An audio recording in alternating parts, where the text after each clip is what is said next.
All right, everybody. First and foremost, I want to welcome you to Room for Seconds. This is my first ever podcast, and it is a way that I am giving back to this great industry. It is a way for me to share stories of incredible people in all areas of the industries, from any generation of business to restaurants to sports to other personalities. We will be sitting here and spending a lot of time talking about culture and about the importance of people and how to build up this incredible generation so they can go on and do incredible things down the line. I was very, very lucky to have some of the greatest mentors of the world and anyone could ever ask for teach me how to get and how to work and how to be just culturally specific and culturally building where my team is always working as one. And I felt that one of the things that they always told me was to give back and to give back to them and to give back once I got to a point. So this entire thing is purely about helping others, and we'll spotlight every avenue from cooks to dishwashers to people that have been doing it for 20 years and why they have. You'll follow us into restaurants. You'll follow us when we do stupid things. You'll hear about stories where we fail, but hopefully by the time that it's all said and done, that you learn something about being a part of a team and putting a culture in place where you guys continue to work and that you don't give up. And that is what we want to accomplish with this. So I'm very, very honored to have my first guest, which is Justin Egan, who was one of the co-founders of Wingiton, which is a brand that, full disclosure, that Craveworthy Brands has acquired as of this past January. But the story of what they did and how they did it with no money and fighting every day is something that should empower us to be better and empower us that you can do anything that you accomplish and want to accomplish in life. So, Justin, how are you? I am fantastic. Being here today is definitely a lifelong goal of mine. A lot of times people, they have this vision that they want to be like thought leaders and they can't wait to get on the podcast and all that. And, I came to this realization where I'm like, you know what? I'm better suited as an action leader than a thought leader. So, but it's good every now and then to stretch my muscles and get used to, speaking and telling the story, right? That's what it's all about. Story is the most important thing. It's Yeah. what people care about. So you and Matt obviously have an incredible story and how you founded Wing It On, how you built it up, and then more importantly, how you got other people interested to be your partner. So why don't you give us a little quick rundown on that, and then we're going to dig into some of the struggles that you had. Yeah, absolutely. Wing It On is an amazing concept that we started back in 2011. And, back then it was really just going to be my partner Matt's wing shop, his one shop that he was going to just do what he loved to do and make it great. And he never expected it to grow as fast as it did, which is, the story that everyone expects to hear, but there's tons of twists and turns along the way.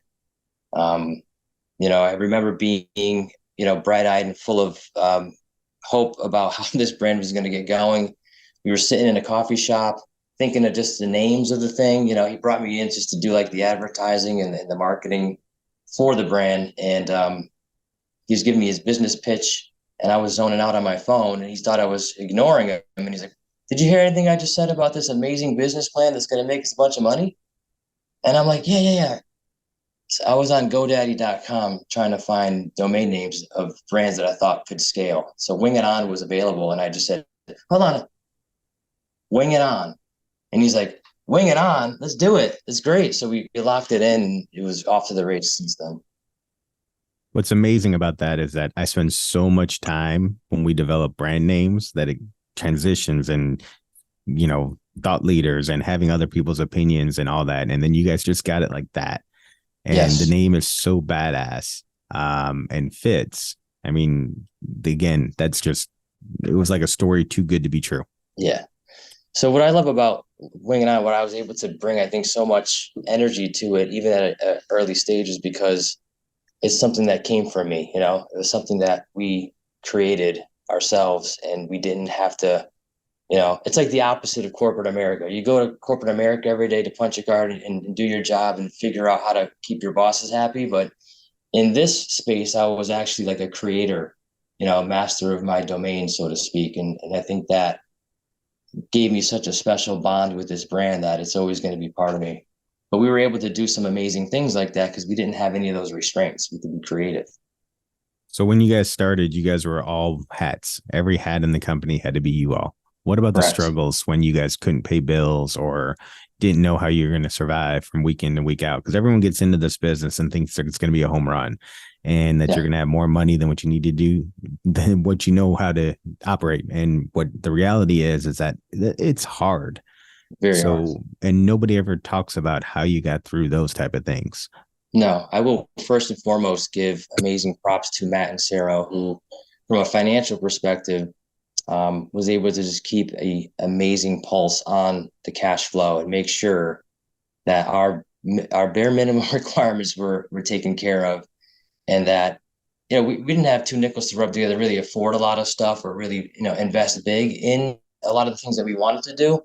But there were plenty of times where we had to put our tail between our legs and go back to partners and vendors and tell them, I'm sorry, we can't continue doing this because, we're in full on austerity measures. And that sucks, especially if you're someone who has vision and then you know that these partners are adding value and going to help catapult you to that next level that you always dreamed you'd get to find yourself having to go up against a brick wall and say, shit, not today. But you never lose sight of the vision, and you know that somehow, some way, you will get to where you want to. Could be today, could be tomorrow, could be a year from now. Just can't give up. I mean, the struggles of not making payroll or the struggles of not being able to pay vendors every week. I mean, the sleepless nights that founders go through is something that's just remarkable about the endurance of those that survive, because everyone and nobody can say that they didn't go through it. They may hide it, they may sugarcoat it, they may make it sound like it's all, roses and, good times, but it never is. Very No. rarely do you open up a restaurant or open up any business and not have to have sleepless nights. And those are the things and the stories that everybody forgets about. And why, the true entrepreneurs of the world are so dynamic and have that strong personality, because it takes so few actually make it. Mm.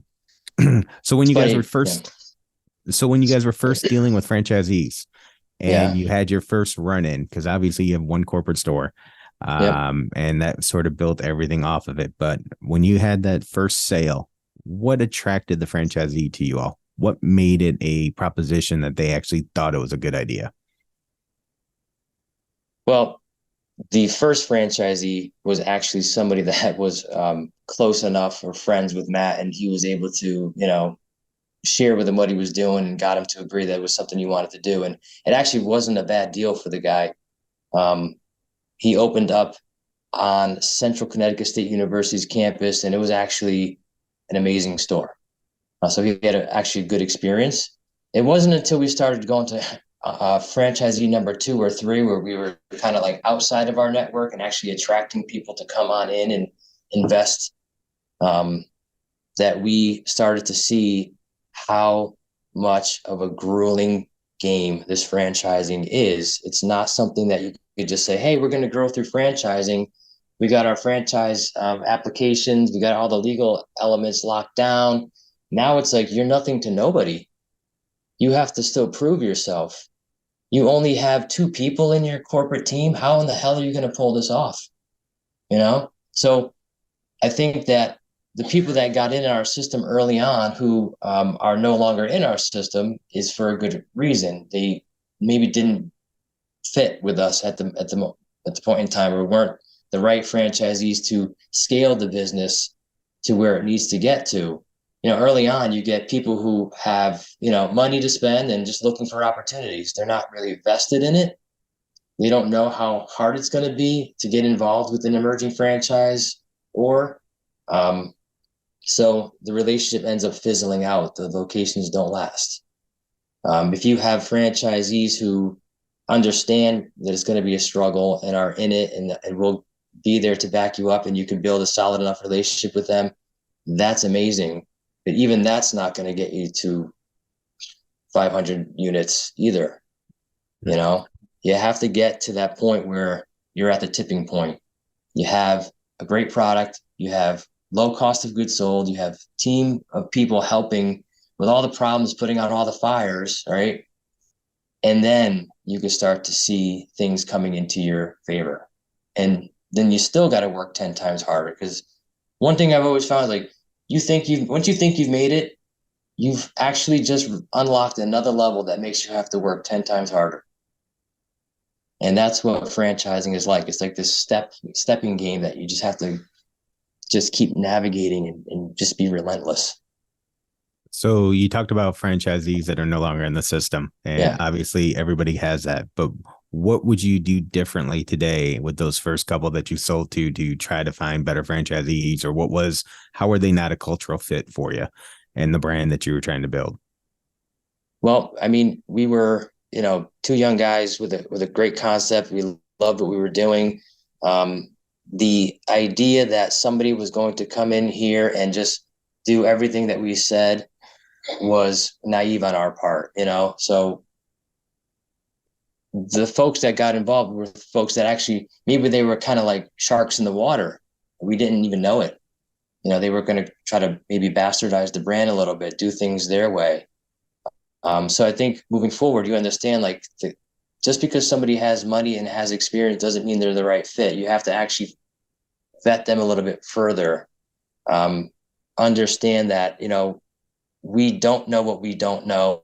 And, we need somebody that actually has the skill set, the know-how, the ability to be so almost like an investor in this with us and building it out. And we didn't do that. We kind of kept it where we were the franchisor, you were the franchisee. And when we got somebody that we felt was a good candidate, we would vet them a little further every time we got somebody new. But I didn't feel like we ever got to the point where we had world-class operators, knocking on our door to partner with us. It was still just anybody with money and a pulse. And, we got smarter about who we let in, but at the same time, it's still very challenging because, like we just talked about, you got payroll to meet, you got all these financial obligations. How are you going to say no to somebody who wants to give you their money to open a franchise? It's the biggest issue with emerging brands is that you take money because you have to pay your bills and you hope that there'll be a good franchisee, even though your gut tells you one thing. You need to take it. And every emerging group I've ever been a part of or worked with has done that. But it's what you do. Not easy. So I learned a long time ago, and again, I get in trouble for saying stuff like this, but Jimmy always taught us that you have to drink the Kool-Aid, and a franchisee has to come in and you have to get them so pumped up and so excited about being in this with them that they have to drink what you're serving. And they have to buy in, and basically you got to bleed the brand. And if you don't bleed the brand especially at those early stages, you can't set them up for the next store because they're not going to do everything. The first group of franchisees, that first 200, have to be so into not just the financial return, but being a part of something special. And that's why the great franchises and the great companies out there that have gone and done it have all done it because they built this culture and the foundation. And then it's everyone else wants to be a part of it. And that's what's always forgotten is that you got to get that first base. And people try to jump over that and make mistakes. And I mean, again, hey, Craveworthy is no different. We've turned down so many people because we want to find that right person for that right acquisition, that first target. And it's just something that you got to drive, and it's more important to choose wisely than take that paycheck. But I've got 26 years of doing it. I've learned that, when you're first started, you don't. And I will say that the franchisees that we have still in our system are, a lot of them have been with us, and I will say that they are advocates for our brand, and I'm happy that we have them in our family. I'm excited to work with the Craveworthy Brands team, and to your point, make sure you're focusing on the culture piece and making it so that this brand is not just something that you says it's not a spreadsheet. It's a living, breathing thing that you want to be a part of and activate and grow and be a beacon in your territory for, an advocate for. We're getting there, and I feel more optimistic about that every day. What do you think is the one thing that attracts your franchisees, those early ones, to you? Was it the food? Was it the idea that they could get in early? What dragged them along to choose Wing It On? I think the name was badass. The brand passed a lot of the sniff tests, to say, okay, does it have the look and the feel of emerging? The food is amazing. And I think people go crazy for wings. There's only one huge wing competitor in the fast casual space, and that's Wingstop. Any other wing that you're a fan of, you're waiting in lines at taverns, you have to go eat at a restaurant, and that's not going to help you on game day. So I think that the demand for this product, the opportunity that people saw, and the systems that, my partner Matt built early on to make it manageable and doable is what brought people in. Plus, Yeah. as an emerging brand, you're charging basement level prices to get in, I mean, Yeah. it's just it's hard to say no when you feel like, yes, this could be something. It's only a $30,000 franchise fee, and I could build this thing out for, $200,000 in a second gen space. Sign me up. So obviously the trophies behind you have something to do with why people were excited. What's all that about? Yeah. So a lot of people a lot of wing nuts know that a good buffalo sauce is made with some very few simple yet tasty ingredients, which is, a real good quality hot sauce, real butter, and some blend of spices that give it the different heat levels. So we actually are beyond the moon thrilled to know that, like, our obsession over the perfect buffalo wing has paid off for us. When we brought our medium buffalo sauce to the mecca of wing competitions in Buffalo, New York, the National Buffalo Wing Festival, we enter into those blind taste tests. We've took home the first place trophy 2 years in a row for the best traditional medium buffalo sauce. And anybody who's a fan of wings knows, like, that's an homage to the original recipe, the medium buffalo. That's what wing nuts across the world use as their guide to, is that place serving wings that are worth my time. And I'll be honest, that medium sauce is why I wanted to partner with you all. It was so damn good when we tried it. The sauces were incredible. And so I knew it was a brand that I wanted to be a part of. Well, that's amazing to hear, because I think that speaks to, like, when you're focusing on your passions and the things that you love, good things happen to you. And you could boil down the Wing It On story to that. Without a doubt. So we're going to take a second right now, and we want to talk about Ovation. Ovation is an absolute incredible platform for customer surveys, customer feedback. We are thrilled that they are a sponsor, but I want to tell you a little story about how important it is to be able to attract your customers and feedback and get involved with them day in and day out. So we actually had a Wing It On customer, a manager, respond to a wing complaint. Not a bad complaint, but a complaint, but the guy did not handle it properly. So as I'm scrolling, I'm looking through, because I read every complaint, and I go ahead and personally write a message back. This customer and this franchisee quickly learned how important we take everything and how important we take the quality of the food, the quality of the service, the quality of our execution. But we would not have been able to have that interaction without a system like Ovation. So thank you, Ovation, for being an absolutely incredible partner. Thank you for allowing me to teach my franchisees the importance of good customer feedback. And more importantly, thank you for letting us continue to win our customers back day in and day out. So Justin, a few more questions if you got some time. I do. I'm here for you. So when you guys started to just look for exterior partners to help you guys grow, what were you looking for? Why were you looking for them? The easiest way to put it is we needed a partner who had the resources that could help us grow, financial resources to contribute, but had the know-how to see around the corners that we couldn't see around. I mean, that's, we talked about knowing how important culture is and drinking the Kool-Aid. Like, we didn't know any of that stuff. We were like, but this business plan works, and, our branding is great. And, we have so much passion and so much energy. There's no number 2 in the wing spot. What's taking so long? And, to have a partner like Craveworthy Brands who's like, listen, we'll help you grow because we know you have something that's going to be exceptional. Here's how you got to do it right. Like, that's what we needed. Somebody that could take us around, put their arm around us, right? And say, let's do this the right way. You're almost there. Make a few tweaks and fly. Yeah. We made some tweaks. Made Now a it's time to few. fly. Yeah. Without a doubt. So how is it when you now have partnered with somebody? How hard was it to let go of some of the things that were in the brand at the beginning? So, for example, you're the marketing guru of Wingiton. Mm-hmm. And one of the first things that we did when we sort of took over and became your partner was that we wanted to rebrand it a little bit and try to streamline that brand for where we think it should go. What's the feeling as a founder to have someone come in and tell you, hey, we need to make changes? Because that's hard. Yeah. I know what your audience wants to hear is that was the hardest thing. I don't think it was the hardest thing for me ever. Like, I designed that logo. Like, you'd think I'd be personally attached to it. Yes, it has a place in my heart, but I know what amazing brands look like. And when I look at that logo, the old logo, I'm like, this is great. It got us to where we were, but it's just not. Yes, do it, design it, redesign it together in a collaboration, obviously, which was the right way to do it.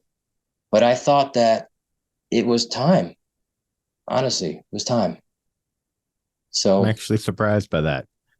it was time to go bolder. It was time to do it. Whatever was holding us back, I didn't want that to be a reason that it didn't let us go forward. And So what was the response from the franchisees about the change, though? it was mixed. I mean, because I think when we presented the rebranding, we also presented new menu items, which comes with a whole host of questions, from an operator's perspective with, like, how much is all this going to cost me, and what's the labor inputs and all this kind of stuff. Some folks didn't like it, but I looked at the feedback across the spectrum, and I noticed that the positive feedback came from the folks that tended to be more optimistic and amenable to the suggestions that we had made in the past and how we built our brand so far. And then negative feedback came from the folks that, would typically have negative comments. So it was almost like you kind of know going into it what you're going to get. And the bottom line is that if you want to be successful and you want to see real change happen, you cannot continue doing the same things you're doing. So that's hard for all of us to learn sometimes. Sometimes you got to rip the Band-Aid off and move on. And that's the hardest part of life sometimes. Yes. With everything, with locations, with people, with, who you partner with, change is hard. And sometimes that is something that you just got to do.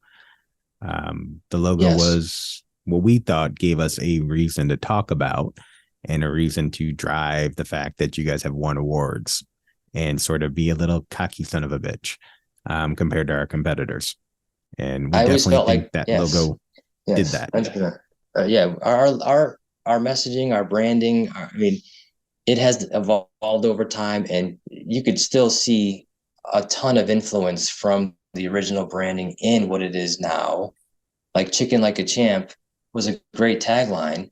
It just needed freaking great tagline. It just needed the other things around it to make it pop a little bit more. Let's do it. Let's make it pop. Let's give it what it deserves. Let's let it be what it deserves to be. So what's the biggest challenge you face today with the brand and, your new partnership, or just in general? What's your biggest challenge that you would tell people to watch out for? The biggest challenge, I think, is the transition. The transition is tough, because when you're going into it, and this is for all emerging brands who have this opportunity. Yes, a lot of the problems that you have been facing will be solved. You don't know exactly what the timeline is going to be of those. So when you're telling franchisees, the tides are shifting, things are going to work out, we're going to get X, Y, and Z coming in to kind of help us solve these problems. We don't know when yet. So you're constantly going to be putting your foot in your mouth if you start telling them like, this is going to happen by this date, this is going to happen by that date, because there's no way to really pinpoint all that. You know, as a platform company, Craveworthy Brands has the team of people in place, but we also have a lot of brands that have to get prioritized. And, you know, you have to, one person can't do everything all the time. So I think just the challenge is, you know, figuring out how to work together, figuring out who's on the bus, who's doing what, and figuring out, you know, how to keep the relationships with your franchisees still intact during a transition when things are just a little in flux. That's the hardest part. I mean, because it always takes time. Everything takes longer than you think it's going to. Everything takes longer than you think it's going to. Which is why, you know, you are a person who I know likes to move lightning fast. And it's clear why. Because, you know, like it still needs to do the thing after I say to do it. And the longer you delay, the longer it ends up happening. So you have this mantra of just fast, freaky fast. Yeah, a little bit. You know, again, the things I learned from that job, I'm forever thankful for. You know, and it runs through my DNA day in and day out, as much as I try not to at times. So I hear a rumor that you write some songs, and there's a song out on the internet of you singing about shoes. Yes, I am a self-proclaimed sneaker freak. And what that means is I buy more shoes than my wife would like me to buy. But I think... So do you have more than her? No.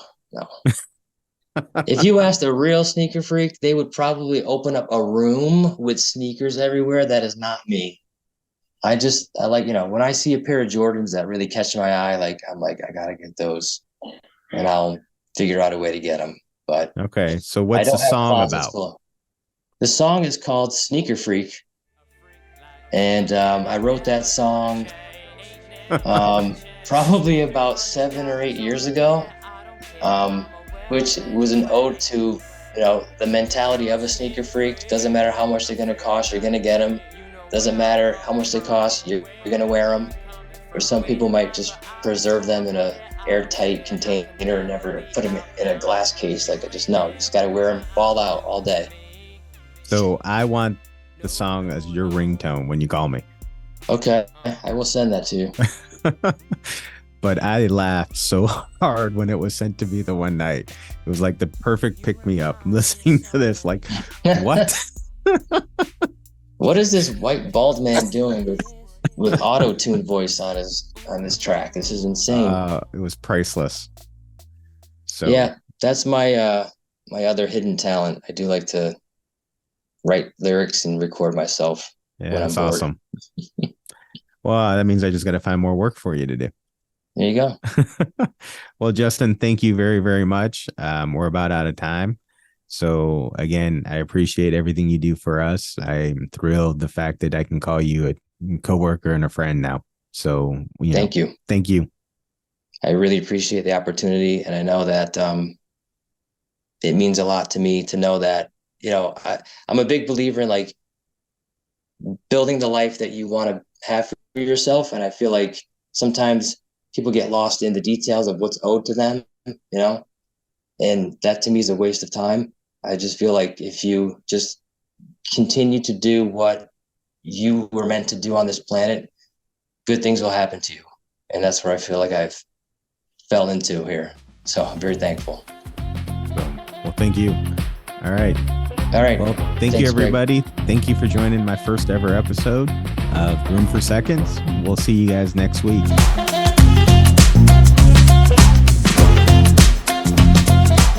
Hey viewers, thanks again for supporting Room for Seconds. If you found this episode inspiring, interesting, or any bit informative, please hit that little subscribe button down at the bottom so you never miss an episode. In my 26 years in this amazing industry, I've been blessed with incredible mentorship. This show is my way of giving back. Follow me on LinkedIn, search Greg Majewski, on Twitter at Greg_Majewski. If you still have room for more, visit our website at media.craveworthybrands.com. You'll find more videos, shows, notes, blogs, resources, and an easy way to get in touch with the Craveworthy Brands team. I'm your host, Greg Majewski. Thanks again for tuning in to Room for Seconds.